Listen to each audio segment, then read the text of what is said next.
Hi friends, welcome back to my YouTube channel. నేను మీ సంతోష్నిని.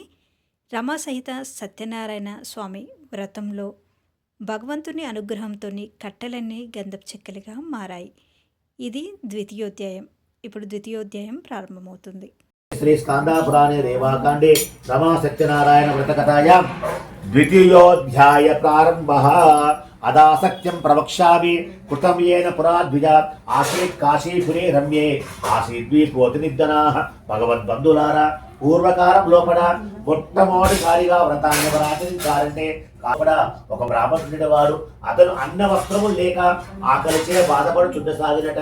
భగవంతునికి బ్రాహ్మణులంటే ప్రీతి గనక ఆ విధంగా ఆ బ్రాహ్మణుడు ఇష్టపడితే చూడలేక ఒక రోజు నాడు బ్రాహ్మణుడుగా దారి వెంబడి వెళుతూ ఉండగా శ్రీమన్నారాయణుడు కూడా వృద్ధ బ్రాహ్మణ రూపం పొందిన వాడి బీద బ్రాహ్మణునికి ఎదురుగా వెళ్ళి, ఓ ఈ బ్రాహ్మణోత్తమ, సకల శాస్త్రాలు నేర్చుకొని ఇలా దరిద్రంతో తిరుగుతున్నావు, ఏమి కారణం అని చెప్పి అడిగిన వాయిందట.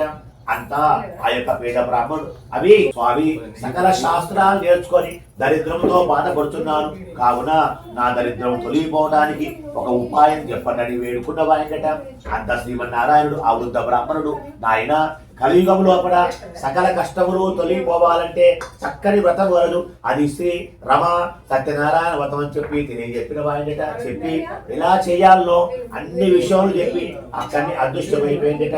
ఆ పేద బ్రాహ్మడు ఇంటికి చేరుకొని మరునాడు ఎలాగో కాలం గడిపి ఉదయం నిద్ర లేచి నిత్య కృత్యములు నెరవేర్చుకొని ఉదయమే బయటకంటూ వెళ్ళిపోతే ఆ స్వామివారి అనుగ్రహంతో చాలా ద్రవ్యం లభించిందట. అన్ని రకాల సామాన్ తీసుకొని వచ్చి మహావైభవంగా సత్యనారాయణ వ్రతం జరిపించిన వాయిందట. అది మొదలు ఆ బ్రాహ్మణుడు ధన ధాన్యాలతోని సంతోషంగా ఉన్న సమయం లోపల, ఒక రోజున ఇంటి లోపల వ్రతం చేస్తున్న సమయం లోపల అదే వీధి గుండా కట్టెలమ్ముకొని జీవించేవాడొకడు గుమ్మం వద్దకు చేరుకొని, అయ్యా, మాకు కొంచెం దాహంగా ఉంది, కొన్ని మంచినీళ్ళు కావాలని చెప్పి అడిగిన వాయిందట. అంతా ఇంట్లోకి వచ్చి మంచినీళ్ళు తాగిన తర్వాత వ్రతము జరుగుతూ ఉంటే చూచి అక్కడనే ఉండి కథ కూడా శ్రద్ధగా విని తీర్థప్రసాదం తీసుకొని ఇంటికి వెళ్ళిపోయే ముందర, అయ్యా బ్రాహ్మణోత్తమ, మీరు వ్రతం చేస్తున్నారు కదా, దయచేసి నాకు కూడా తెలియజెప్పండి అని వేడుకున్న వాయిందట. అంతా ఆ యొక్క బ్రాహ్మణుడు, నాయన, సకల కష్టములు తీరిపోయే వ్రతము సత్యనారాయణ వ్రతం అని చెప్పి తెలియజెప్పిన వాయిందట. అంత కట్టెలు అమ్మేవాడు, అయ్యా, నేను కూడా రోజు ఎంతో కష్టపడి ఎన్నో రూపాయలు సంపాదిస్తాను, ఒక్క రూపాయి నిలకలేదు, దయచేసి మీరే స్వయంగా మా ఇంటికి వచ్చి వ్రతాన్ని చేయించమని చెప్పి సామాన్ లిస్టు కూడా తీసుకొని ఇంటికి వెళ్ళిపోయినవైనట. ఆ తదుపరి కొద్ది రోజులకు తెల్లవారితే వ్రతమనంగా ఉదయం నిద్ర లేచి నిత్య కృత్యములు నెరవేర్చుకొని సంధ్యావందనం పూర్తి చేసుకొని కట్టెల కావడి భుజం మీద పెట్టుకొని, దేవా సత్యదేవా, ఈ రోజు నాడు ఈ కట్టెలు అమ్మగా ఎన్ని రూపాయలైతే వస్తాయో అవన్నీ ఖర్చు పెట్టి నీ వ్రతము చేస్తానని చెప్పి స్వామికి నమస్కరించిందట. ఆ రోజునాడు భగవంతుని అనుగ్రహంతో ఆ కట్టెలు అన్నీ కూడా గంధపు చెక్కల వలె మారిపోగా అక్కడ ఉండే మహారాజుకు విక్రయించగా పూర్వ దినము కంటే రెట్టింపు ధనం వచ్చిందట.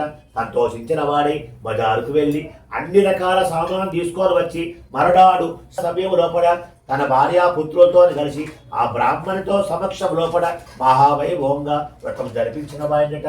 అది మొదలు ఆ కట్టెలు అమ్మేవాడు ప్రతి సంవత్సరానికి ఒక్కసారి వ్రతం చేస్తున్న సమయంలో కొద్ది కాలానికే ధనవంతుడై ఉన్నంత వరకు కూడా పిల్లా పాపలతో సుఖంగా ఉండి చివరికి సత్యలోకానికి చేరుకున్న వాయిందట.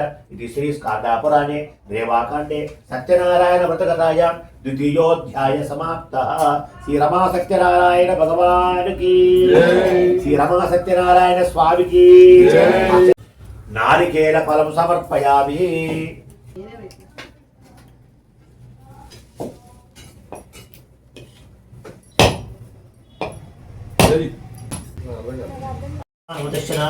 శర్కరామిష్టం సమర్పయామి. స్వాహ ఉదాన స్వాహ సమాన స్వాహ నైవేద్యం సమర్పయామి. కర్పూర నీరాజనం దర్శయామి. ఓం సమరాజం శివరాజం శమిస్తేర్యాసనో గృహే లక్ష్మీ రాష్ట్రశ్రయా ముఖేతయా మాసగం సుధావసి మంగళ నీరాజన నమస్కారాన్ని సమర్పయామి. ఈ వీడియో మీకు నచ్చినట్లయితే please like, share and subscribe my channel. Thank you everyone for watching my videos.